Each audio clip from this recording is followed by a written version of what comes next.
Good morning, all. Welcome to Learners Academy.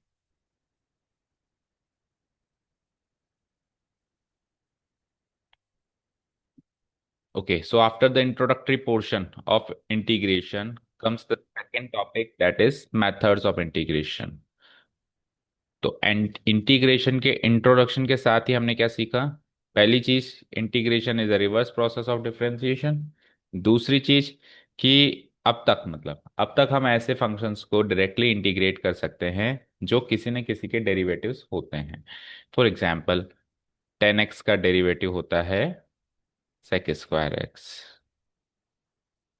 तो सेक square x का अगर इंटीग्रल पूछता है तो हम सीधे लिख देते हैं 10x। तो इतना तो हम करने के काबिल बन चुके हैं, बट इससे ज्यादा कुछ नहीं सीखा। इसलिए सेकंड टॉपिक क्या है? Methods of integration. ठीक है। अब 10x का भी इंटीग्रल पूछे तो, 10x का डेरिवेटिव पूछा है उसने, बट 10x का इंटीग्रल पूछे तो, और पूछ सकता है क्योंकि ये तो मेन ट्रिग्नोमेट्रिक, किसी का भी पूछ सकता है, ये तो मेन ट्रिग्नोमेट्रिक फंक्शन रह गया। वैसे तो किसी का भी पूछ सकता है। तो उसके इंटीग्रल्स के लिए क्या करें, या जो दूसरे फंक्शन हैं उसके इंटीग्रल्स के लिए क्या करें, तो इसलिए यहाँ पर है हमारे पास मेथड्स ऑफ इंटीग्रेशन। अब टेक्निक्स या मेथड्स आएंगी। तो the three methods which you can see is on the screen, 1 2 3। Integration by substitution, integration using partial fractions, integration by parts. Okay.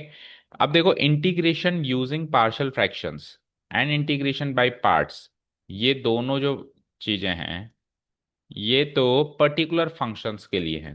Particular specific category of functions आएगा तभी इसका use है, और particular special category of एक और दूसरा function आएगा तभी। ये जो हम डिफरेंशिएशन में प्रोडक्ट रूल लगाते थे, तो वही प्रोडक्ट ऑफ टू फंक्शंस के लिए इस बार जो टेक्निक बन के आई है, जो नाम रखा गया है टू फंक्शंस, इसको अपन यू डॉट वी कह सकते हैं।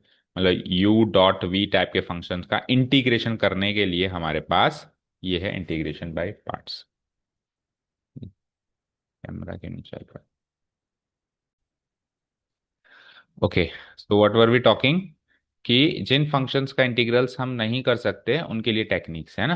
प्रोडक्ट ऑफ टू फंक्शंस, जो यू डॉट वी हमारे डिफरेंशिएशन में चलता था, उसके लिए प्रोडक्ट रूल हुआ करता था, लेबनीज रूल। वही यहाँ पे इंटीग्रेशन में, वहाँ पे तो एक रूल था, यहाँ पे एक टेक्निक है। यहाँ पे एक तरीके, इधर भी एक तरीके से रूल बन जाएगा वो थोड़ी देर के बाद। बट कुल मिला के ये, अगर यू डॉट वी है तभी पार्ट्स लगाओगे, अगर वो यू डॉट वी है ही नहीं तो फिर पार्ट्स क्यों लगाओगे? तो अगेन, इंटीग्रेशन बाय पार्ट्स क्या है? एक स्पेसिफिक प्रॉब्लम का समाधान है कि यू डॉट वी आ जाए, स्पेसिफिक कैटेगरी ऑफ क्वेश्चन है। पार्शियल फ्रैक्शन भी, कुछ फ्रैक्शंस होते हैं जो पार्शियल फॉर्म में ब्रेक किए जा सकते हैं, उन फ्रैक्शंस का मतलब समथिंग बाय समथिंग वाले फंक्शंस का अगर हमको इंटीग्रेशन करना हो तो ये।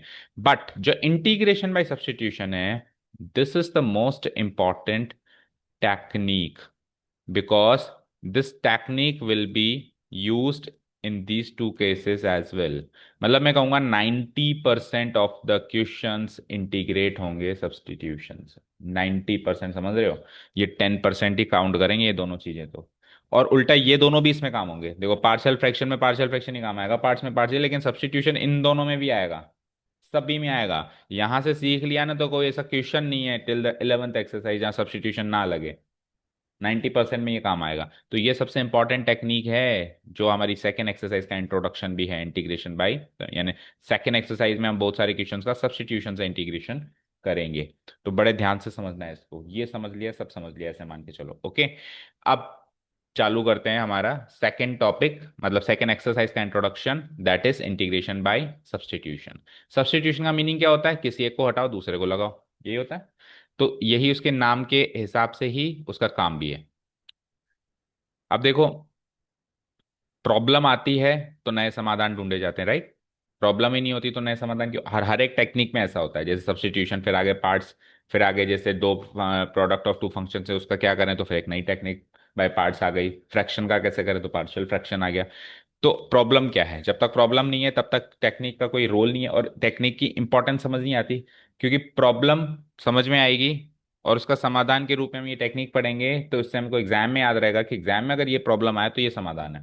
ठीक है। प्रॉब्लम ये है, सबसे बड़ी प्रॉब्लम अभी तक की, कि हमारे पास अभी तक तो ले दे के 6 ट्रिग्नोमेट्रिक फंक्शंस के इंटीग्रल भी इकट्ठे नहीं हुए। नहीं हुए ना? किस किस के हुए? बस।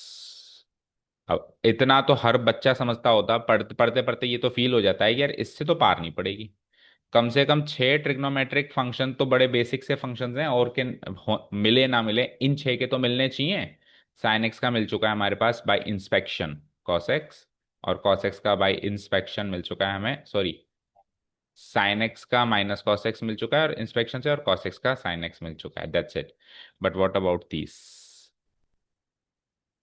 तो सब्स्टिट्यूशन से हम इन 4 के सबसे पहले इंटीग्रल पता करेंगे, और एक बार पता कर लिए फिर इन 4 और उन दो 6 को एक साथ याद भी करेंगे, क्योंकि अगली बार जब 10x का इंटीग्रल पूछा जाएगा तब आप सब्स्टिट्यूशन लगा के नहीं करेंगे, डायरेक्ट लिखेंगे कि साहब ये रहा, जैसे आ गया ना इंटीग्रल 10x dx, तो आप डायरेक्ट लिखेंगे इसका आंसर log sec x अभी आने वाला है, ठीक है? क्लियर है? ऐसा नहीं कि सर एक मिनट सब्स्टिट्यूशन लगाते हैं रुको, नहीं। अभी इस एक्सरसाइज तक ही ये बस ये सब्स्टिट्यूशन, लेकिन और दूसरे फंक्शंस भी हैं, केवल ये 6 के लिए नहीं है, ये 4 के लिए नहीं है सब्स्टिट्यूशन।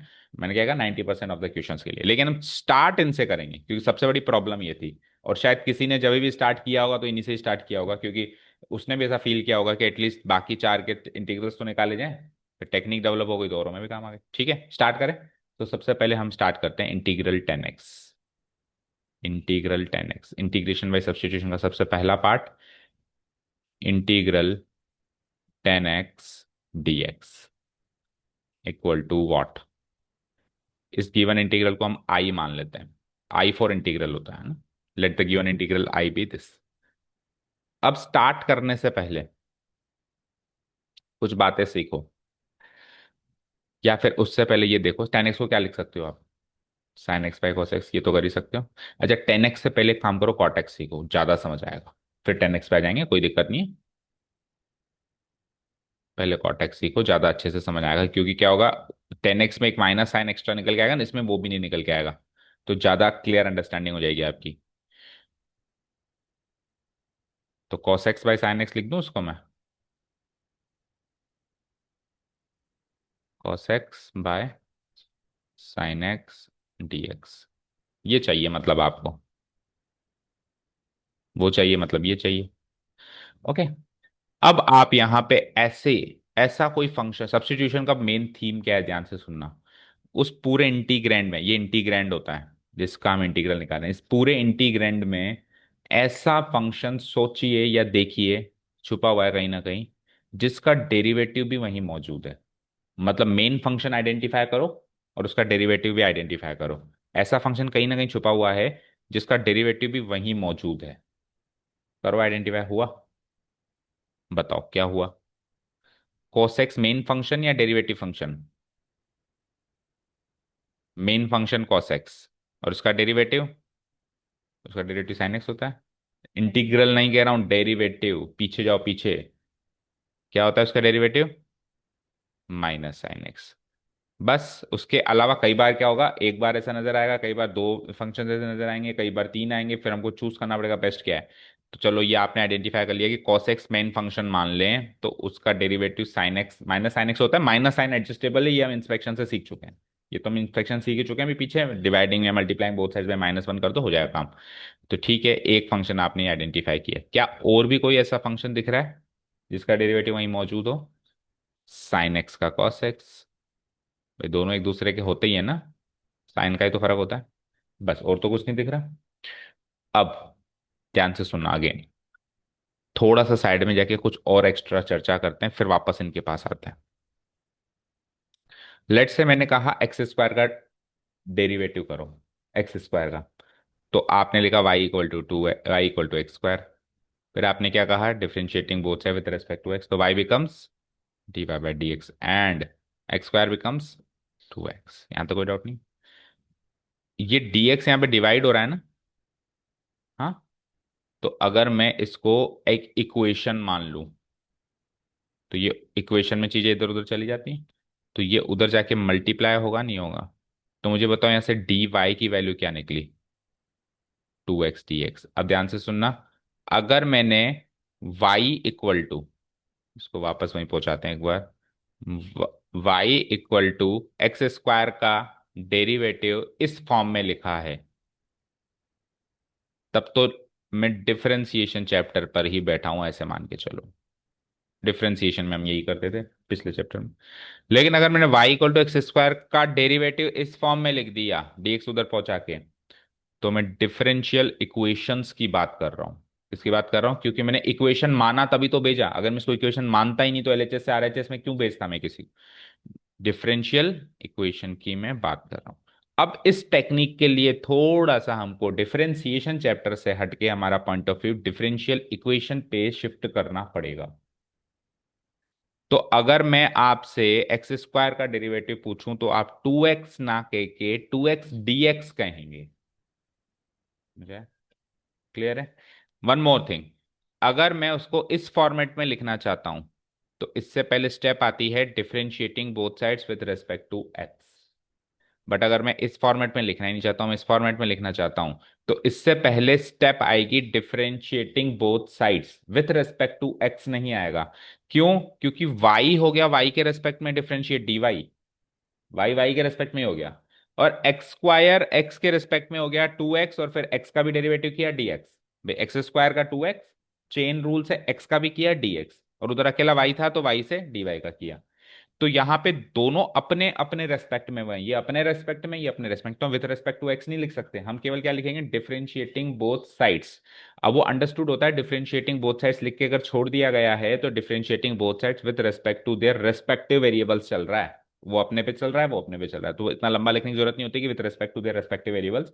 बस इतना लिख के छोड़ दो, डिफरेंशिएटिंग बोथ साइड्स। समझ आया? जब हमको इस फॉर्मेट में आंसर चाहिए या इस फॉर्मेट में मुझे पिक्चर चाहिए तो मैं क्या स्टेप लिखूंगा? Differentiating both side with respect to x. लेकिन अगर मुझे इस फॉर्मेट में चाहिए, डिफरेंशियल इक्वेशन फॉर्मेट में चाहिए, तो क्या स्टेप लिखूंगा मैं? Differentiating both sides with respect to the respective variable छुपा हुआ है। अब मुझे डिफरेंशियल इक्वेशन फॉर्मेट में cos x का डेरिवेटिव बताओ।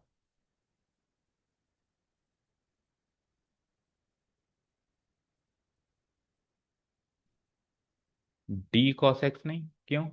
cos x को y लो, क्या लिखेंगे स्टेप? बस, y का क्या बनेगा? cos x का क्या बनेगा आगे? x का भी तो करोगे, minus sine x dot t x. Y क्या था? तो cos x का डेरिवेटिव है ये cos x का डेरिवेटिव है। डी cos x है, आप सही कह रहे थे। पर डेरिवेटिव क्या है वो बताओ, क्या है बताओ? dx। तो cos x का डेरिवेटिव अब इस एक्सरसाइज के लिए, फर्दर एक्सरसाइज के लिए, माइनस साइन एक्स नहीं है, माइनस साइन एक्स dx है। तो सिमिलरली साइन एक्स का डेरिवेटिव cos x dx। क्योंकि मैं क्या कर रहा हूं, साइन एक्स का तो cos x कर रहा हूं, लेकिन मैं x का dx कर रहा हूं, मैं x का dx कर रहा हूं। ये चीज समझ में आई? अब केवल इन दोनों को देखो, केवल इन दोनों को देखो और वापस इधर आओ और मुझे बताओ कौन से फंक्शन का डेरिवेटिव अब मौजूद दिखाई दे रहा है आपको?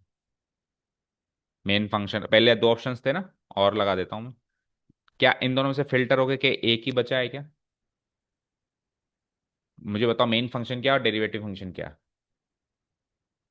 यस, क्योंकि ये dx जो मल्टीप्लाई हो रहा है ये न्यूमरेटर का पार्ट एंड पार्सल है। तो dx sin x से मल्टीप्लाई हो ही नहीं रहा है, dx तो cos x से मल्टीप्लाई हो रहा है। तो cos x dx derivative function लेना पड़ेगा, और sin x मेन फंक्शन लेना पड़ेगा। ये फिल्टर हो चुका है। कई बार इसे दो तीन ऑप्शंस मिलेंगे जिसमें से एक दो फिल्टर हो जाएंगे, एक दो एक्सेप्टेड रहेंगे, एक दो हट जाएंगे। कुछ टाइम के बाद हम डायरेक्ट ही सोचना शुरू कर देंगे, इतना सब कुछ लिखने की जरूरत नहीं होगी। तो हम क्या करेंगे, मेन फंक्शन को एक तीसरा वेरिएबल ले लेंगे टी। मेन फंक्शन को, डेरिवेटिव को नहीं। उल्टा कर दिया तो फिर फंस जाओगे, फिर कहीं नहीं, घूम फिर के उधर ही बैठे रहोगे, है ना। मेन फंक्शन को टी लेना है, ले लें। हमेशा हटा दूं, सीधे आ जाओ, मेन फंक्शन को ले लेते हैं टी।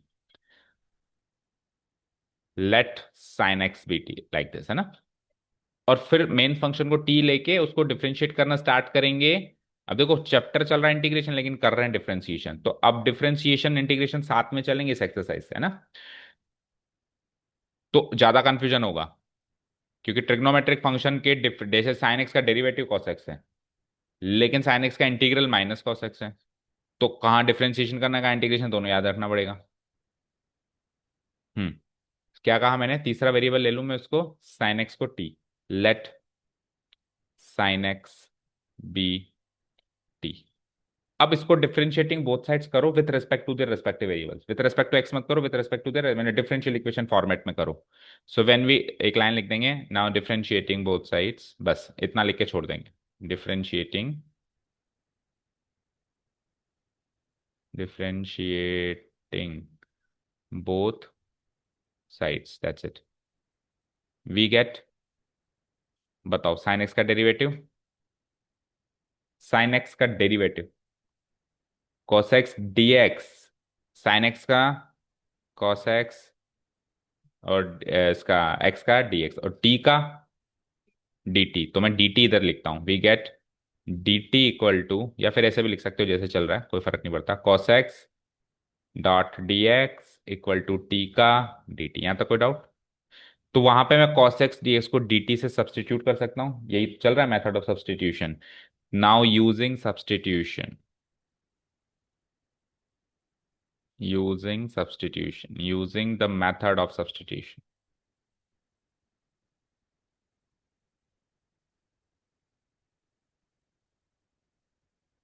we get, अब हमारा आई कैसा बन चुका है वो सोचो। आई इक्वल टू, यानी इंटीग्रल, मेन इंटीग्रल क्या बन चुका है, cos एक्स डी एक्स तो सब्सटीट्यूट हो गया किससे, डी टी से, डिवाइडेड बाय साइन एक्स किससे सब्सटीट्यूट हो गया, टी से, तो पूरा इंटीग्रल टी में चला गया। और मोर फर्दर मैं इसको one by T D T भी लिख सकता हूँ, है ना। अब अगर आपके सामने one by x d x का डेरिवेट इंटीग्रल होता तो आप लॉग एक्स लिख लेते, लॉग मॉडुलस एक्स। तो अगर ये टी में चल रहा है तो क्या आप इसको लॉग मॉडुलस टी नहीं लिख सकते? और इंटीग्रल प्रोसेस पूरा हो गया तो प्लस सी भी लगेगा, क्योंकि इंडेफिनेट इंटीग्रल चल रहा है।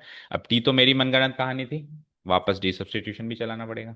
तो क्या बन जाएगा ये, log modulus sine x plus c. So आज से integral cot x d x हमारे हमारे सामने छुपा हुआ नहीं है, अब जाहिर हो चुका है, it is log sine x plus c. आप इसका डेरिवेटिव करके देखो, कॉट एक्स बनेगा, करके देखो। अगर आपको लॉग साइन एक्स प्लस सी का डेरिवेटिव करने के लिए कहता तो सबसे पहले लॉग का करते, तो लॉग साइन एक्स का क्या बनता, और फिर चेन रूल से साइन एक्स का भी करते हैं, साइन एक्स का क्या बनता, कॉस एक्स, और सी का तो जीरो बन ही जाता, and what is cos x by sine x, cot x बना। आपको कभी भी डाउट हो आप उल्टा डेरिवेटिव करके देखो, आपको लगेगा मैं डेरिवेटिव में अभी इनिशियल स्टेज पे आपको लगेगा कि यार मैं गलत तो नहीं कर रही, तो आप रफली करके देखो कि दोबारा ये फंक्शन बन रहा है कि नहीं बनता है। तो कॉट एक्स का इंटीग्रल याद हो गया, log modulus sine x plus सी।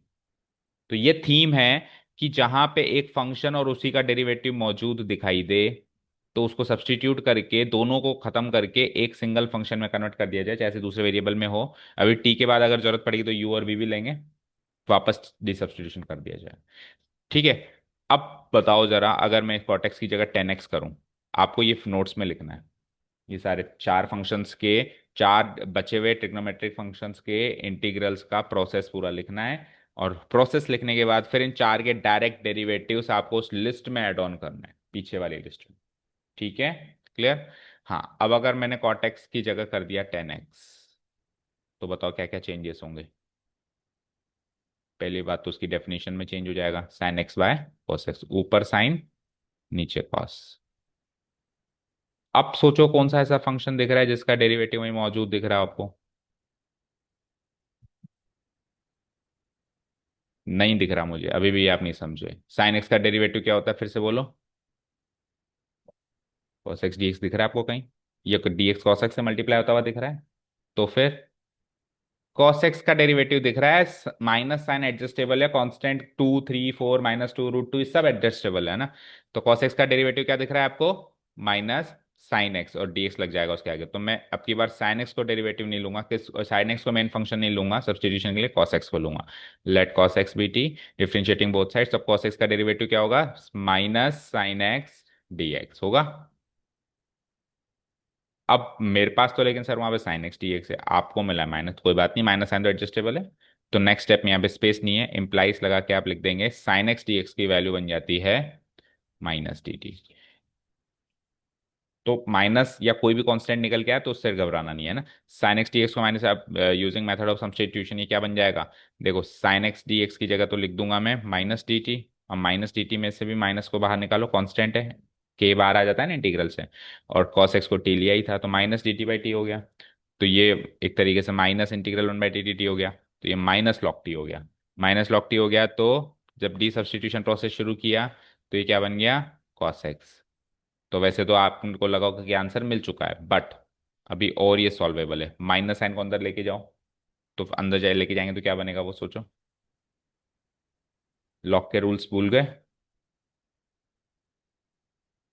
ये माइनस नहीं है, -1 है, -1 मल्टीप्लाई हो रहा है, पावर बन जाएगी अंदर की cos x की, ठीक है। So this will be like log cos x की power -1 plus c. And cos x की पावर -1 का मतलब हो गया 1/cos x, and 1/cos x का मतलब हो गया log sec x plus c. तो फाइनल डेरिवेटिव आपको log sec x याद रखना है, ना कि माइनस log cos x। हालांकि log sec x और माइनस log cos x एक ही बात है, बट याद ये रखना है। तो ये 10x का डेरिवेटिव भी मिल गया आपको। तो अब 10x के जो अपन सबसे पहले प्रॉब्लम आई थी क्या होता है इसका इंटीग्रल, वो दोनों मिल गए। ये 10x को मैं बीच में रख देता हूँ। इसका डेरिवेटिव सेक स्क्वायर एक्स होता है, नो डाउट, 2 चैप्टर पहले सीख चुके हैं, लेकिन इसका इंटीग्रल पता है मुझे आज की तारीख में, लॉग सेक एक्स। दोनों के इसके इंटीग्रल और डेरिवेटिव दोनों में सेक एक्स कहीं ना कहीं है। इसको डिफरेंशिएट करके ये मिलेगा और इसको डिफरेंशिएट करके ये मिलेगा। तो 10x का डेरिवेटिव करना है तो राइट साइड जाओ, और इंटीग्रल हमेशा पीछे वाला होता है, पीछे क्या करके इसको बनाया जाए ना। इंटीग्रल करना हो तो log sec x लिखना है, प्लस सी ऑब्वियसली लग जाएगा। समझ आया? तो कितने फंक्शंस हो गए मेरे पास? दो हो गए। अब बचता है क्या, cosec और sec। तो पहले sec पे आओ। आई इक्वल टू, थोड़ा शॉर्ट में कर देता हूँ उसको आपको, लेकिन पूरा लिखना है। I equal to log, oh sorry, sec x dx।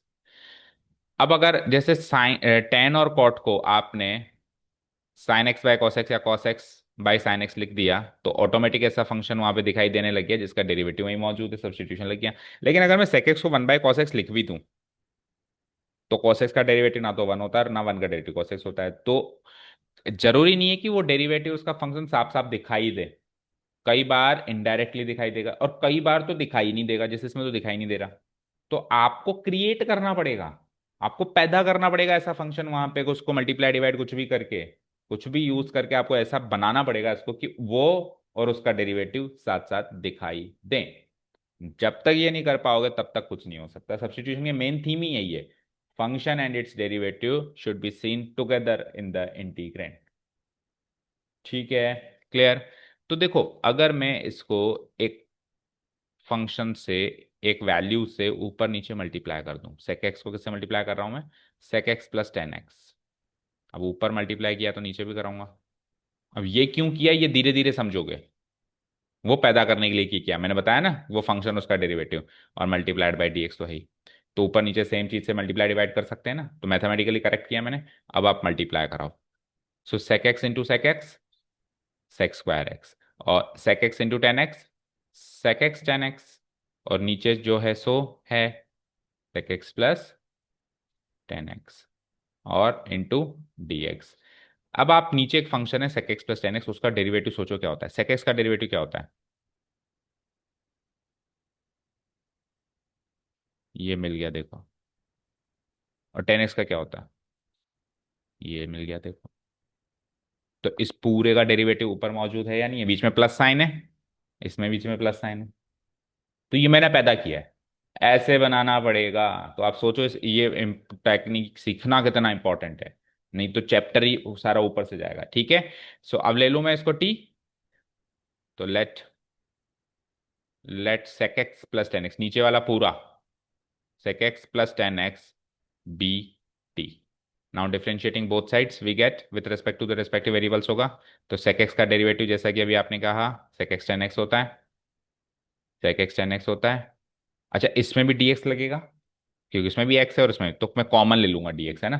Plus 10x का डेरिवेटिव sec स्क्वायर x, और दोनों का जो dx है वो मैंने बाहर लगा दिया कॉमन, x का डेरिवेटिव लगा के। चेन रूल से ऐसे मानो कि पूरा चीज x के डेरिवेटिव से मल्टीप्लाई हो गया, और टी का तो डी टी होता ही है।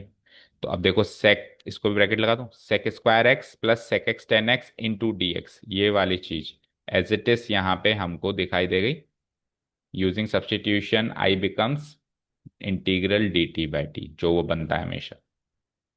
तो डी टी बाई टी का इंटीग्रल अभी अभी किया था हमने, लॉग मॉडुलस टी प्लस सी, और लॉग मॉडुलस टी, टी की वैल्यू क्या मानी थी हमने, सेक एक्स प्लस 10x। तो ये होता है साहब प्लस सी, सेक एक्स का इंटीग्रल। ठीक है, फाइनली चलें कॉसेक एक्स पे। कॉसेक एक्स में मैं इसी में चेंजेस कर रहा हूं, इसके आगे को लगा दिया मैंने ना, कोसेक एक्स। अब कोसेक एक्स में भी सेम ऐसे ही मल्टीप्लाई कराएंगे। तो अगर sec x में sec x plus tan x से कराया था तो cosec x में सोचो किससे कराएंगे, गेस करो।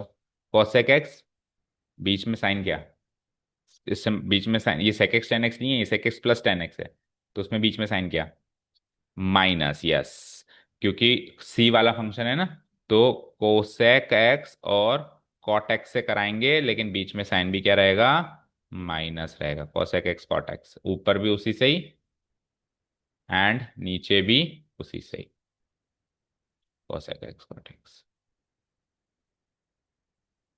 Minus cot x. ठीक है, अब नीचे वाले को ले ले हम टी, ज्यादातर नीचे वाले को टी लिया जाता है, बहुत कम में सभी नीचे आएंगे और फंक्शन जिसमें ऊपर वाले को टी लेंगे, क्योंकि क्या होगा कि डीएक्स ऊपर मल्टीप्लाई हो रहा है, तो डेरिवेटिव मोस्टली ऊपर ही दिखाई देगा आपको, है ना। ठीक है, तो कर दो, cosec x minus cot x को ले लिया हमने t, let cosec x minus cot x भी टी, तो देखते हैं क्या बनता है ये।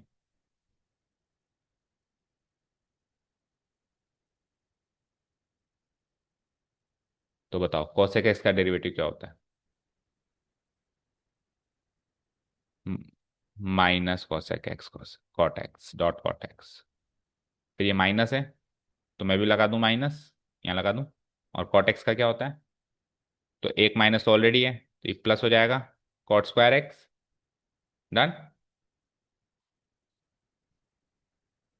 हाँ, cot cos x square x, cos x square x plus cos x, और फिर एक्स का चेन रूल से d x into d t. अब आप ध्यान से देखो, इसको मल्टीप्लाई कराओ, देखें एक बार बना कि नहीं बना, बन गया। बीच में साइन भी सेम बनना चाहिए, ऐसे नहीं कि माइनस है तो सर माइनस तो चलने दो, प्लस है तो चलने दो, माइनस है तो माइनस ही मिलना चाहिए, जैसे पीछे में भी साइन प्लस ही मिला था, cosec x into cosec x, cosec square x minus cosec x into cot x, cosec x cot x. तो वहां पे देखो cosec स्क्वायर एक्स का साइन पॉजिटिव है, तो यहाँ पर भी cosec स्क्वायर एक्स का साइन पॉजिटिव है, और cosec एक्स cot एक्स का साइन नेगेटिव है, तो वहां पर भी cosec एक्स cot एक्स का साइन नहीं, सेम एग्जैक्ट सेम इतना चाहिए, बिल्कुल हूबहू, कोई इसमें कॉम्प्रोमाइज नहीं चलेगा, cosec x minus cot x, नीचे है ही सही, तो ये इतना पार्ट डी टी बन गया, ये टी बन गया, लॉग टी बन गया, टी को वापस डी सब्सटीट्यूट किया, तो final answer is cosec x का integral log cosec x minus cot x. तो एक चीज तो याद करो कि बचे हुए चार फंक्शंस जो हैं उनके इंटीग्रल में लॉग तो आएगा ही आएगा, और लॉग के साथ कुछ आएगा, सब में आ रहा है। ठीक है, तो अब आज की तारीख में आपके पास छः के छः ट्रिग्नोमेट्रिक फंक्शंस के इंटीग्रल्स हैं, बोलो साइन एक्स का integral minus cos x, cos x का ये तो पिछले फंक्शन पिछले एक्सरसाइज की देन है, साइन एक्स, अभी टेन एक्स का कल तक नहीं था, अभी है टेन एक्स का, बताओ लॉग मॉडुलस सेक एक्स, और फिर टेन के बाद आ जाओ कॉस सेक एक्स का, अभी भी किया जस्ट पीछे, मैं एक सीक्वेंस में लिख रहा हूँ, sine cos tan cosec sec cos, हाँ कोसेक एक्स का लॉग कोसेक एक्स, मॉडुलस भी बोला करो, क्योंकि बोलेंगे तभी लिखेंगे, log modulus cosec x minus cot x, cosec के बाद सेक एक्स का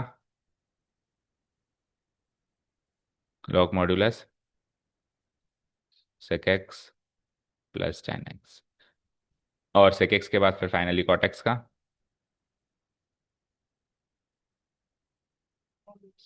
मॉडुलस साइन एक्स, और ऑब्वियसली सबके आगे plus c plus c plus c plus सी, एज फार एज इंडेफिनिट कुछ नहीं कहता तो इंडेफिनिट इंटीग्रल ही मानेंगे। तो ये लिस्ट में भी ऐड ऑन करना है, इन चारों के मेथड्स भी लिखने हैं, और यहाँ पे हमारा सब्स्टिट्यूशन मेथड का मेन पर्पस पूरा होता है।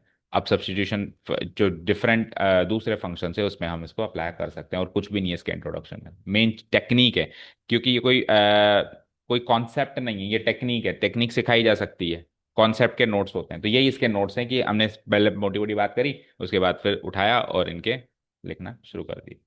समझ आया? Okay, let's go to the exercise portion. देखो दो पांच क्वेश्चन है उसके, अब कितने क्वेश्चन है देखो 7.2 में 37, मैंने क्या कहा, मैक्सिमम क्वेश्चन इसी के ही करने हैं। ठीक है, चलो आओ, यूं ही हो जाएंगे 2-2 मिनट में। तो पहला क्वेश्चन विद प्रॉपर स्टेप्स करते हैं, तो हम ऊपर लिखेंगे here the given integral is, अब ये फंक्शन गिवन है, इंस्ट्रक्शंस पढ़ो, integrate the functions in exercise 1 2, तो इनको इंटीग्रेट करना है, तो इनको इंटीग्रल फॉर्म बना दो, सबसे पहला ही काम ये करो, here the given integral is, और फिर हम क्या करेंगे, आई इक्वल टू, इसको आई से इक्वेट करके इसको इंटीग्रल फॉर्म में लिख देंगे। ये पहला काम करेंगे हम। अब ढूंढना शुरू करेंगे फंक्शन एंड इट्स डेरिवेटिव। सोचो, एक फंक्शन और उसका डेरिवेटिव वहीं मौजूद होगा, ये आइडेंटिफाई आप ही को करना पड़ेगा।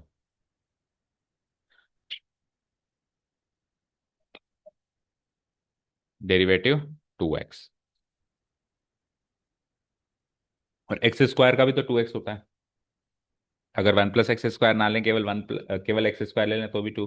तो अब क्या करें, आंसर दोनों से आएगा। देखो 1 + x² को टी लोगे तो भी आंसर आएगा, और सेम आएगा एक्स स्क्वायर से भी सेम आंसर आएगा। लेकिन करना क्या चाहिए, ज्यादा प्रेफरेबल क्या है, तो जितना मैक्सिमम बड़े से बड़ा लेंदी से लेंदी फंक्शन उठा सके उठा लो। तो एक्स स्क्वायर लेंथ वाइज छोटा है, 1 + x² लेंथ वाइज बड़ा है, तो बड़ा फंक्शन उठा के टी मानो, तो ज्यादा इजी होगा। हालांकि एक्स स्क्वायर लेने से भी आंसर तो आएगा। ओके।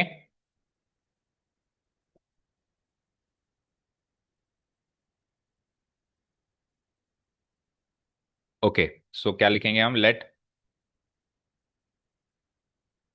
बोलो क्या लिखेंगे, let 1 + x² be T.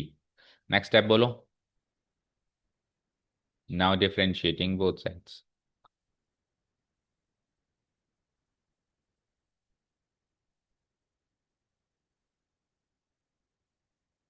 We get, बोलो डिफरेंशिएट करेंगे जब बोथ साइड्स, तो 1 + x² का डेरिवेटिव 2x, और फिर x का dx और t का dt। Done.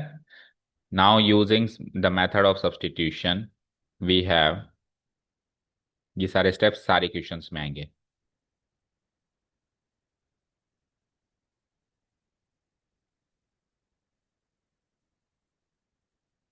We have I becomes, अब आई की सूरत देखो कैसे बदल चुकी है। आई बिकम्स 2x dx का डेरिवेटिव, और 2x dx का सब्स्टिट्यूशन हो गया dt से, और 1 + x² का सब्स्टिट्यूशन हो गया t से। एक चीज समझ के रखो, अगर आप, इसको मैं और फर्दर ऐसे लिखूं 1/t dt, है ना। अगर आप 1/t का इंटीग्रल लॉग मॉडुलस टी लिखना चाहते हो, तो आपको यहाँ पे dt दिखना चाहिए। अगर यहाँ dx दिख रहा है, अगर यहाँ पे क्या दिख रहा है, dx दिख रहा है या कुछ और दिख रहा है, तो आप 1/t का इंटीग्रल क्या लॉग मॉडुलस टी नहीं लिख सकते, जो भी होता है। सपोज करो इंटीग्रल आप cos x dx sin x लिखते हो ना, तो अगर यहाँ x की जगह dt हुआ तो अब नहीं लिख सकते।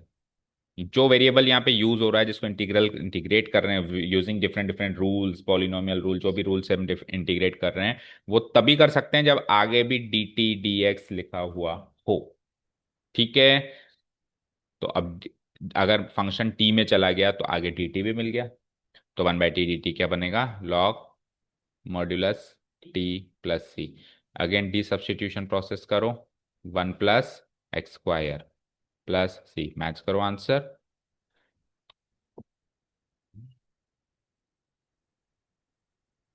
अब खुद सोचो, अगर इसका डेरिवेटिव करेंगे तो 1 + x² नीचे आ जाएगा, और चेन रूल से 1 + x² का डेरिवेटिव ऊपर आ जाएगा, बनेगा नहीं ये कहीं सेम फंक्शन। चलो अब पकड़ो स्पीड। लेट से ये ले ली हमने आई, आई इक्वल टू इंटीग्रल dx। बोलो फंक्शन एंड इट्स डेरिवेटिव दिख रहा है कहीं।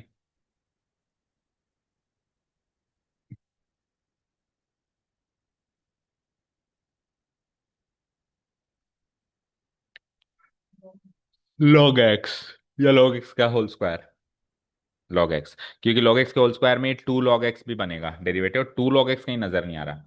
ठीक है, सो log x को ले लेंगे हम t, differentiating both sides we get with respect to the respective variables we get 1/x dx equal to dt। Fine. अब 1/x यानी dx/x हो गया एक तरीके से, ये बन जाता है dt, dx/x equal to dt। ठीक है, so I becomes, log x को आपने t लिया था, log इसका स्क्वायर है तो t स्क्वायर हो गया, और dx/x क्या हो गया dt। तो जिस फॉर्म में फंक्शन है उसका उसके आगे dt लगा हुआ है। कई बार क्या सब्स्टिट्यूशन करते हैं ना, तो ये कन्वर्ट हो जाता है, लेकिन इधर x का कोई भी कंपोनेंट बच जाता है, तो आगे बढ़ ही नहीं सकते, सब t में कन्वर्ट हो जाना चाहिए, कुछ भी x में नहीं बचना चाहिए। ठीक है, तो t स्क्वायर का इंटीग्रल अब नॉर्मल पॉलिनॉमियल रूल से करो, करो। t³/3 + c, and T substitution क्या था, लॉग एक्स ही था। तो log x का क्यूब/3 + c मैच करो। चलते हैं फिर थर्ड पे।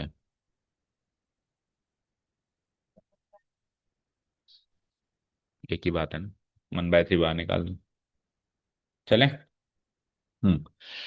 अब इसमें आओ, जितनी जल्दी आइडेंटिफाई करोगे उतनी जल्दी क्वेश्चन सॉल्व होगा।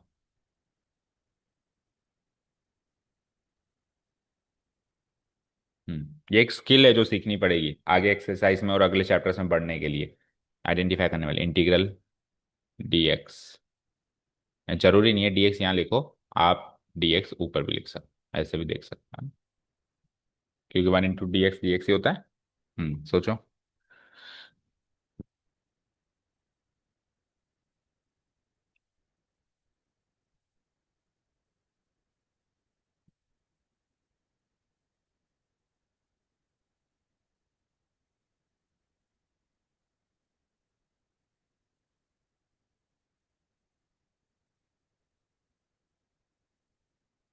आया कहीं पकड़ा है?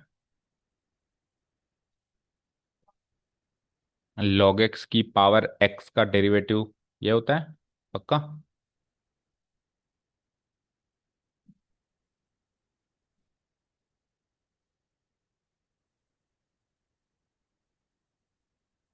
अच्छा, log x का डेरिवेटिव क्या होता है बताओ। 1/x, तो उधर कहीं 1/x दिख रहा है? क्यों? इन दोनों में से x कॉमन लेने तो 1/x बाहर नहीं आ जाएगा? तो साफ साफ थोड़ा ना परोस के देगा। ठीक है, सोचना पड़ेगा, ध्यान से देखना पड़ेगा। ठीक है। सो अगर मैं इसमें से x को कॉमन ले लूं तो हो जाएगा काम, dx/, x कॉमन लेके क्या बचता है, x में से x कॉमन लिया, 1 + log x। अब log x को क्यों लेते हो, पूरे 1 + log x को ही ले लो, मैंने कहा जितना बड़ा ले सको, क्योंकि 1 का तो वैसे 0 होता है। So let 1 + log x d t, differentiating both sides we get with respect to the respective variables 1 + log x का डेरिवेटिव dx/x। जल्दी जल्दी करना सीखो अब, टी का dt, dx/x हो जाएगा सब्सटीट्यूट dt से। So I becomes, using method of substitution, I becomes dx/x dt, और 1 + log x को तुमने t लिया ही है। ठीक है। अगर मैं इसको log x को t लेता तो ये 1 + t बनता, फिर 1 + t में मैं टी 1 + t का मैं इंटीग्रल सोचता तो लॉग 1 + t बनता। तो थोड़ा सा सोचने में और थोड़ा सा लिखने में एक्स्ट्रा टाइम लगेगा अगर आप छोटा फंक्शन सब्स्टिट्यूट करते हो तो लॉग इसका लॉग मॉडुलस टी जल्दी से हो जाएगा, ये है ना, जितना बड़ा लेंगे प्लस सी, और टी को क्या लिया था, 1 + log x लिया था प्लस सी। ठीक है, देखो आंसर, फोर्थ वन। अब बताओ, given integral is integral sine x, ये डॉट है बीच में, इंटू है, मतलब sine x into sine of cos x और इंटू डी एक्स, ये इंटीग्रल फॉर्मेट में कन्वर्ट कर दिया मैंने। इंटीग्रल फॉर्मेट कन्वर्ट करने का मतलब है आई लगाओ डीएक्स लगाओ, और मतलब ये वाला साइन लगाओ इंटीग्रल का, डीएक्स लगाओ और इक्वेट कर दो आई से, ये इंटीग्रल फॉर्मेट है, फंक्शन का इंटीग्रल फॉर्मेट।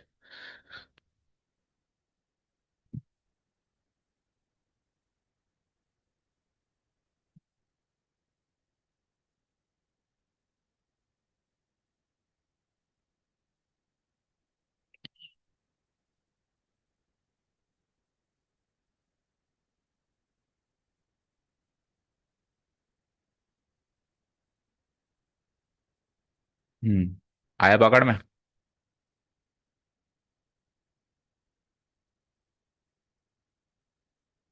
लेते के दो ही तो फंक्शन है, साइन एक्स कोस एक्स। सोचो ना कौन सा मेन फंक्शन लूँ ताकि उसका डेरिवेटिव वहीं पे दिख जाए। दोनों दोनों ऑप्शन माइंड में करके देखो। साइन एक्स को मेन फंक्शन लेते हैं तो क्या होता है, एंड cos x को मेन फंक्शन लेते हैं तो क्या होता है।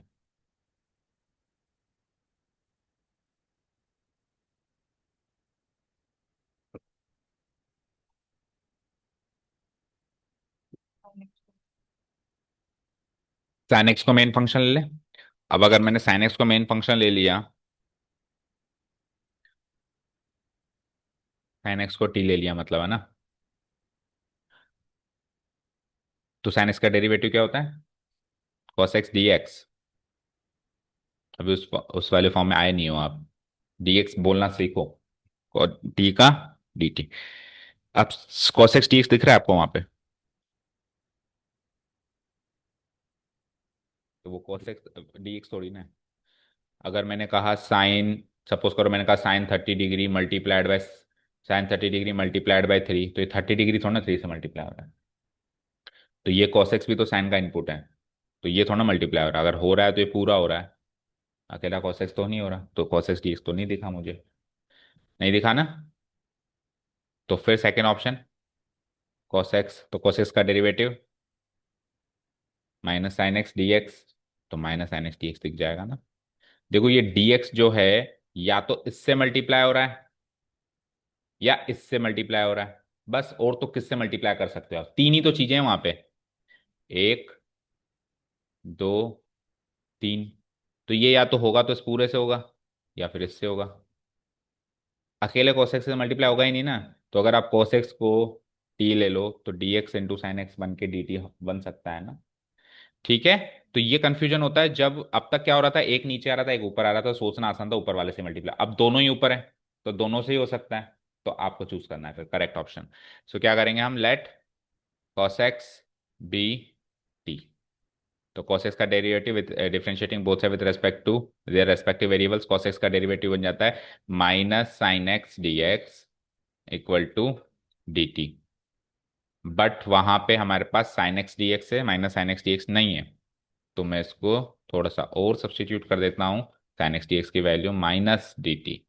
Using substitution we have I becomes integral sine x d x को तो बाद में लिखेंगे ना। माइनस साइन पहले बाहर निकाल दो, डी टी का माइनस साइन लगेगा, कोई भी कांस्टेंट है उसको पहले बाहर निकाल दो। अब साइन ऑफ cos x सोचो, तो साइन तो साइन ही रहेगा, और cos x को तुमने टी लिया है तो ये साइन टी हो जाएगा। और साइन एक्स डी एक्स आपने डी माइनस डी टी लेना था, जिसमें माइनस पहले बार ले चुके हो, डी टी हो गया, समझ आया? तो हर एक चीज टी में कन्वर्ट हो गई या कुछ एक्स का कंपोनेंट बच गया?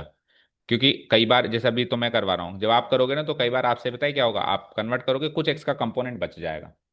तो कुछ एक्स का जो कंपोनेंट बच गया, मान लो यहाँ पे एक्स बच गया, तो उस एक्स को भी टी में कन्वर्ट किया जा सकता है कि नहीं किया है वो सोच लो। अगर कन्वर्ट किया जा सकता है तो आगे बढ़ सकते हो, लेकिन अगर नहीं किया जा सकता तो यानी कि सब्सटीट्यूशन गलत किया है। मान लो एक्स की वैल्यू आप 2t लिख सकते हो, तो आप 2t लिख के सब कुछ टी में कन्वर्ट हो गया, वहां तक तो चलेगा। बट आप ऐसा एक्स का कंपोनेंट छोड़ गए यहाँ पे जो कन्वर्ट ही नहीं हो सकता टी में, तो फिर आपने सब्सटीट्यूशन के लिए गलत चीज को चूज किया। ठीक है। तो माइनस एज इट इज बार साइन टी का इंटीग्रल, तो एक माइनस ऑलरेडी और एक माइनस एक और मिला मुझे, plus c with respect to t चल रहा है, dt मिल गया इसको। माइनस माइनस कॉस टी यानी कि कॉस टी प्लस सी। अब डी सब्सटीट्यूशन प्रोसेस शुरू करो, टी की value cos of cos x plus c, check करो आंसर। ठीक है। अब थोड़ी सी यहाँ पे गलती है, देखा जाए तो देखो क्या गलती है। गलती ये है कि ये माइनस साइन है ना, ये तो इस इंटीग्रल के बाहर है, तो उसके इसका इंटीग्रल ये होता है, साइन टी डी टी का इंटीग्रल ये होता है नीचे जो मैंने लिखा। तो फिर वहां पे माइनस सी आना चाहिए एक बार के लिए, और फिर माइनस सी आना चाहिए, और फिर नेक्स्ट स्टेप में हम इसको प्लस सी कर देंगे कॉस ऑफ, क्योंकि फाइनल आंसर तो प्लस सी की फॉर्मेट में ही लिखना है। वेयर, अच्छा सी नहीं, C1 करना पड़ेगा फिर आपको। C1 वेयर सी इक्वल, नहीं फाइनली सी लिख देंगे हम, हाँ फाइनली सी यहाँ लिख दिया ना हमने, वेयर सी इक्वल टू, सी की वैल्यू क्या लगाई हमने, -C1। तो कायदे से तो ये करना चाहिए, बट इतना चलता है, इतना चलता है ना। दोनों बातें बता दी मैंने। ठीक है, एक लास्ट क्वेश्चन और करते हैं। फिफ्थ क्वेश्चन देखो, नहीं तो फिर ज्यादा लोड आएगा। तो एक बार इतना कवर करो। हाँ बताओ। फंक्शन एंड इट्स डेरिवेटिव वहीं पर दिख रहा है, dx फॉर्मेट में लिख दिया इसको, बताओ। साइन एक्स का cos x और cos x का साइन x दोनों दिख रहे हैं। तो इस बार दोनों ऑप्शंस एक्सेप्टेबल है। जैसे पिछली बार तो साइन एक्स को लिखना तो एक्सेप्टेबल ही नहीं था क्योंकि cos x मल्टी, इस बार साफ साफ दो चीजें तो ये हैं, एक दो तीन, तो dx इससे भी मल्टीप्लाई हो सकता है, dx इससे मल्टीप्लाई। तो आपकी मर्जी, जो ले सकते हो, साइन एक्स को ले लें, cos x को लेंगे तो एक माइनस साइन भी एक्स्ट्रा आएगा, साइन में तो वो भी नहीं आएगा। सो लेट साइन ऑफ, अब इसमें कॉन्स्टेंट्स निकल के आएंगे बाहर, वो सोचना आप, a x plus b, be t. तो साइन का derivative, differentiating both sides with respect to the respective variables, sine का cos a x plus b, और चेन रूल से एक्स प्लस बी का, पहले तो चेन रूल से एक्स प्लस बी का करो, क्या होगा, ए होगा, और फिर चेन रूल से एक्स का करो, dx होगा, और t का dt। हम सारी चीजों को कंपाइल करो तो इट इज लाइक, a को पहले लिख दो, a dot cos a x plus b d x equal to d t. But ये एक्सप्रेशन वहां नहीं दिख रहा, वहां केवल इतना सा एक्सप्रेशन दिख रहा है, देखो, cos a x plus b d x दिख रहा है ना। तो मुझे डी सब्सटीट्यूशन करना पड़ेगा, मतलब थोड़ा सा इसको मॉडिफाई करना पड़ेगा, तो ए को वहां पहुंचा दो, कांस्टेंट तो में कोई प्रॉब्लम ही नहीं है ना। Cos a x plus b times d x equal to d t by a. अब आप देखो आपका आई क्या बन चुका है, यूजिंग मेथड ऑफ इंटीग्रेशन और method of substitution I becomes d t by a, में जो भी डी टी के साथ कांस्टेंट है पहले बाहर निकालो, जैसे डी टी के साथ पिछले क्वेश्चन में माइनस था, इस बार वन बाई ए है, तो वन बाई ए को बाहर निकालो, इंटीग्रल लगाओ। अब क्या लिया था साहब आपने, sine a x plus b, तो टी लिया था, तो इतना पोर्शन तो टी हो गया, dot cos a x plus b d x की value, cos a x plus b d x की value d t by a है, जिसमें से ए बाहर निकल गया तो टी डी टी हो गया, that's it. T D T का इंटीग्रल, सब कुछ कांस्टेंट को छोड़ के सब कुछ टी में कन्वर्ट हो गया। ऐसे मत कहना सर ये तो हुआ ही नहीं, तो कांस्टेंट है ना, one by a into t का integral, t square by two plus c, इसको और कंपाइल करो तो ए और two, one by two a हो गया, one by two a t square plus c, t को डी सब्सटीट्यूट करो, तो टी की वैल्यू क्या ली थी आपने, sine a x plus b, उसका स्क्वायर है, तो ये हो जाएगा sine square a x plus B plus C. Answer match करो, नहीं होगा, देखो हुआ क्या, नहीं हुआ। वो क्यों नहीं हुआ, पहले तो मैं इसको कन्वर्ट कर रहा हूँ आगे किसी और फॉर्मेट में, फिर बताएंगे कि उसने कन्वर्ट किया क्यों, यहाँ क्यों नहीं छोड़ा उसने, पहले कन्वर्ट करें। तो देखो साइन स्क्वायर लिखा हुआ है, तो आप ट्रिग्नोमेट्रिक स्किल्स पे जाइए और सोचिए जरा साइन स्क्वायर एक्स क्या होता है। साइंस, क्या sign square x cosec square x होता है, तो वो वापस स्क्वायर में चला गया ना, स्क्वायर हटाना है मुझे, लीनियर में चेंज करना है इसको, तो क्या कर सकते हो, मतलब स्क्वायर हटा के कुछ लीनियर फंक्शन होना चाहिए, किसी ट्रिग्नोमेट्रिक फंक्शन में कन्वर्ट होना चाहिए, लेकिन वो लीनियर होना चाहिए, क्वाड्रेटिक नहीं होना चाहिए। भूल गए, डबल एंगल, ट्रिपल एंगल सीखे थे इसमें, क्यूबिक लीनियर में चेंज करना हो तो ट्रिपल एंगल रूल लगाओ, क्वाड्रेटिक को लीनियर में चेंज करना हो तो डबल एंगल लगाओ। तो sign square x, cos square x दोनों सिखाए थे, याद करो। कॉस स्क्वायर एक्स था one plus cos two x by two, ये डबल एंगल में चेंज हो गया एक्स का टू एक्स, लेकिन अब ये लीनियर है, और वो क्या था, one minus cos to x by two. क्यों याद नहीं है, कॉस टू एक्स के दो फॉर्मेट, कॉस टू एक्स क्या होता है, या तो two cos square x minus one, या फिर one minus two sine square x, ये तो 11th क्लास का रूल है। तो यहाँ से कॉस स्क्वायर एक्स निकाल दो, यहाँ से साइन स्क्वायर एक्स निकाल दो, तो ये दो रूल्स बन जाते हैं। लिख देना चाहे से, साइन स्क्वायर एक्स की डायरेक्ट वैल्यू बार बार लिखनी पड़ेगी नेक्स्ट चैप्टर्स एक्सरसाइजेस में, बस ये मान के चलो कॉस है तो फिर प्लस आएगा, साइन है तो माइनस आएगा, बाकी सारा फॉर्मेट सेम है, समझ आया। तो अब मैं इसको लिख देता हूँ one by two a multiplied by sine square x को हम ये लिख सकते हैं, तो फिर sine square a x plus b को क्या लिख सकते हैं, ब्रैकेट लगा के लिखो, one minus cos two two, two के बाद फिर एक्स चाहिए, लेकिन एक्स की जगह क्या आएगा यहाँ पे, ए एक्स प्लस बी, और फिर होल डिवाइडेड बाय टू भी है, प्लस सी। अब इसमें से एक काम करो, ये वन बाय टू ए को अंदर इंट्रोड्यूस कराओ, इधर कराओ, तो one by two A into two क्या होता है, वन बाय फोर ए, आगे बढ़ो, फिर माइनस साइन है, माइनस साइन है, ठीक है, मतलब ये वन बाय टू अलग है, देखो वन बाय टू अलग है और दिस डिवाइडेड बाय टू अलग है ना। तो वन बाय टू को वन बाय टू से करा वन बाय फोर है, और वन बाय टू ए को दिस डिवाइडेड बाय टू से कराओ, तो one by four times cos two a x plus b हो जाता है, यस और नो चेक करो। हम्म, आंसर छोड़ो, मुझे बताओ ये इसमें कन्वर्ट हुआ क्या, मैं थोड़ा ना कहा ये फाइनल आंसर है, अभी कहा क्या मैंने, ये कन्वर्ट हुआ क्या, ये समझ में आएगा कि यहाँ से यहाँ कैसे गए हम, क्या किया बताओ। टू, वन बाय टू ए का तो, वन बाय टू ए को पहले वन बाय टू से मल्टीप्लाई कराया, फिर इससे कराया, तो one by two A into one by to क्या हो गया, वन बाय फोर। अब इसमें वन बाय फोर है तो कांस्टेंट है ना, तो मैं दो दो कांस्टेंट क्यों रखूंगा? तो जब भी सॉल्व करते टाइम दो कांस्टेंट्स नजर आ जाएं, तो आप फटाफट एक काम करो, जितने भी सी लिखे हुए सबको C1 लिखो पीछे, जितने भी लिखे हुए। और अब 1/4A प्लस C1 को मिला के C लिख दो, क्योंकि मर्ज करके आपको फाइनली एक कांस्टेंट लिखना है। आप अकेले कांस्टेंट को मर्ज कर सकते हो, अगर इसके साथ कुछ x का टर्म होता तब आप इसको ऐसे एज इट इज रखते, लेकिन अकेला कांस्टेंट हमारे को पसंद ही नहीं है, ऐसे मान के चलो।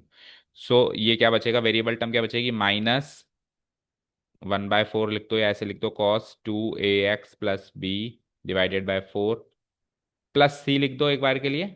और फिर मेंशन भी करना पड़ेगा, वेयर C क्या बना था, 1/4A प्लस C।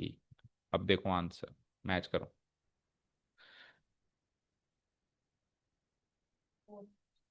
4A है ना, मैंने गलत लिखा है। 4A है, हाँ तो 4A ही आएगा। 1/2 इंटू 1/2, 1/2A जाएगा ना अंदर, 1/4A यहाँ पे भी आएगा।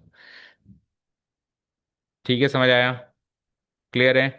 अब क्यों उसने वहां नहीं रखा, क्योंकि इसके बाद ऐसा नहीं है कि इसको क्वाड्रेटिक पसंद नहीं है और इसको लीनियर ज्यादा पसंद है, ऐसा नहीं है। इसीलिए उसने कन्वर्ट किया, क्योंकि इसमें से एक C1 के साथ जुड़ने के लिए एक्स्ट्रा कांस्टेंट निकलने की गुंजाइश अभी बाकी है। और इंटीग्रल में हम दो दो कांस्टेंट्स नहीं लिखते, एक ही कांस्टेंट करके लिखते हैं, ये रूल्स हैं।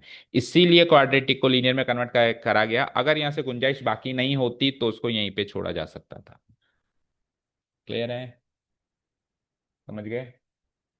चलो, तो काफी आज के लिए। ये क्वेश्चंस करो, ट्रिग्नोमेट्री के पूरे करो, थोड़ा बहुत इंट्रोडक्शन जैसा जैसा मैं मेंशन किया वैसा करो। प्लस फिर टाइम मिले तो अगले कुछ जितने भी ट्राई कर सकते हो रफली ट्राई करो, देखो कितने हो पाते हैं आपसे, क्योंकि अल्टीमेटली आप ही को ट्राई करना है। ठीक है, चलो जाओ। Thank you so much for listening to us, have a nice day, keep learning.